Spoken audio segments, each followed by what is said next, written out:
disebut yang terjadi pada hidup.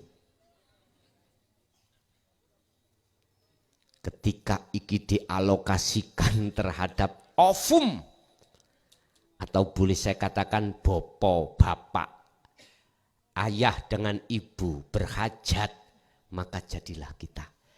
Kita inilah disebut Muhammad. Anani wujudi Nur Muhammad, boleh saya katakan adanya wujudnya Allah secara majas. Gus bingung Gus, ya duren cangkokan, leren rokokan.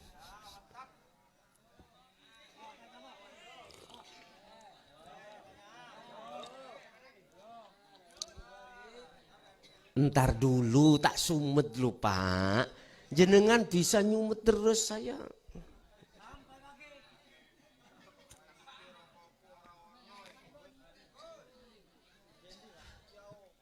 Yang kedua tadi pertanyaannya adalah terkait Nur Muhammad, Muhammad, Nurullah gitu. Apa tadi? Allah namaku,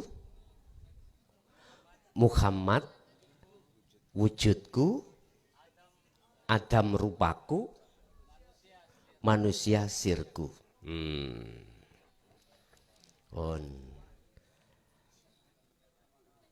Allah namaku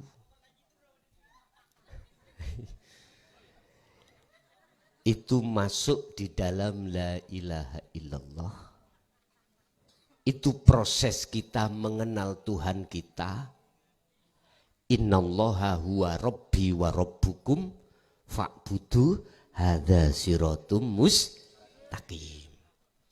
Oke, syariate melaku.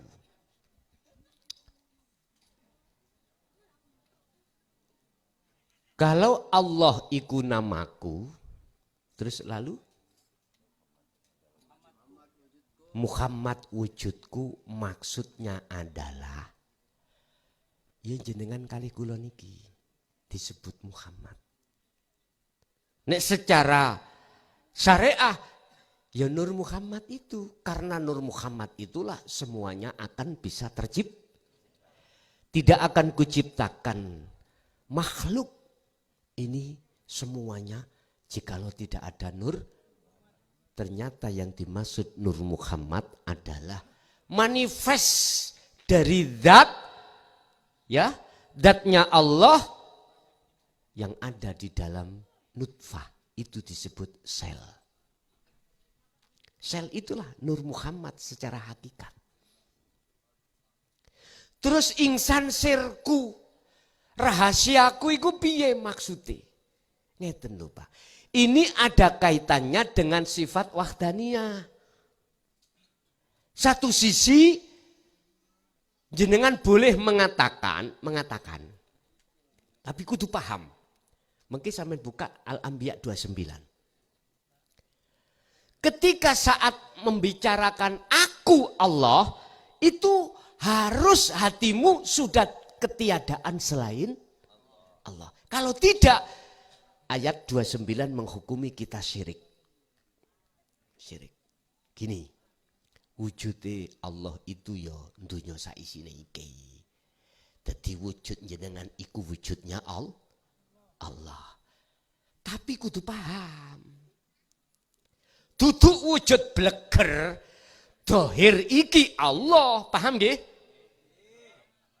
Loh, di tengah-tengah, di rahasia, di belakang jenengan iki le, ada sesuatu yang paling halus. Itulah yang kukatakan tadi.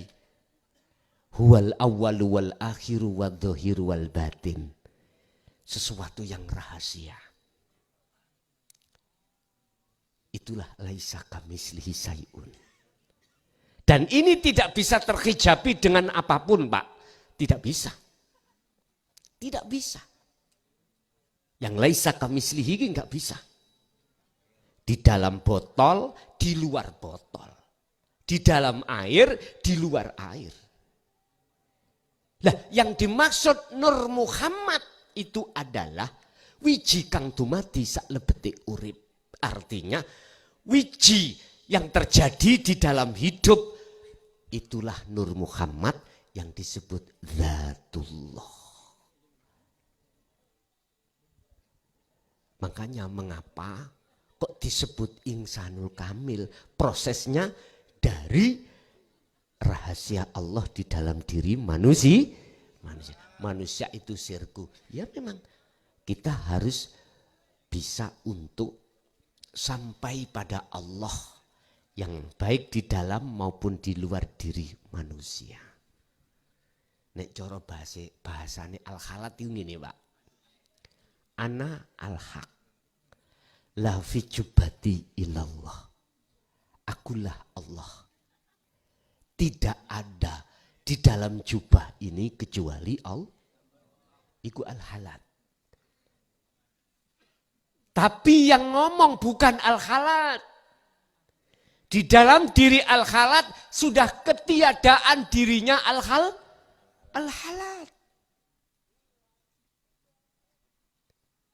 Al-halat itu muncul seperti itu dasar dari surat Toha ayat 14. Innani anallah la ilaha illa ana.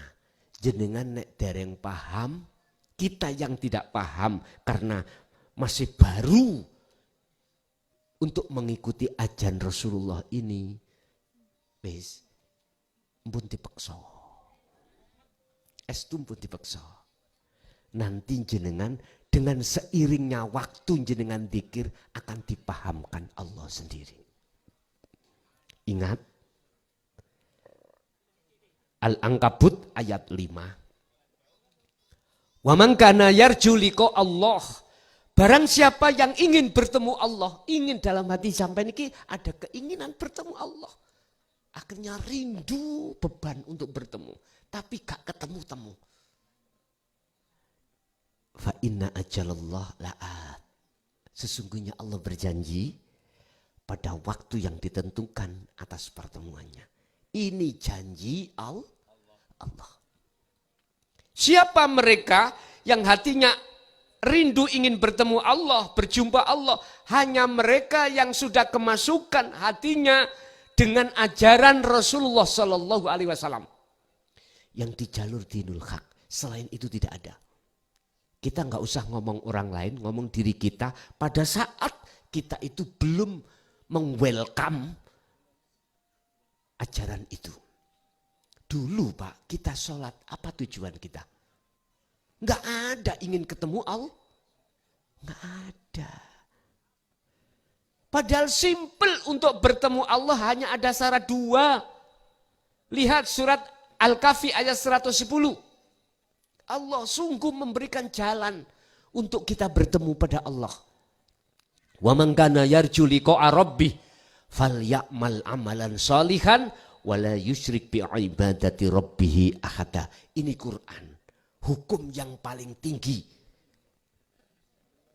miturut agama Islam. Pertama, barang siapa yang ingin bertemu Tuhannya, falyamal amalan shalihan. Gedekno dzikir sampean. Besarkan dzikir Anda. Setiap saat waktu, hati jangan disibukkan berbicara dengan makhluk. Hati bicaralah dengan Allah lewat berzikir. Zikir yang ku jelaskan di depan tadi.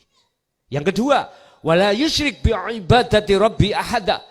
Jangan ada di dalam hatimu iman selain Allah.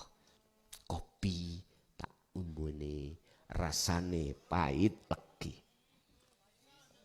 Atiku duweni iman, punya iman, legi dan pahit gurih datangnya dari kopi. Iman ini bermasalah. Berarti atiku ada selain Allah. Wala yusyrik. Jangan seperti itu. Imankanlah datangnya rasa manis atau gurih. Datangnya dari Allah Subhanahu. Sebab Allah ya di dalam kopi, ya di luar kopi. inilah beliau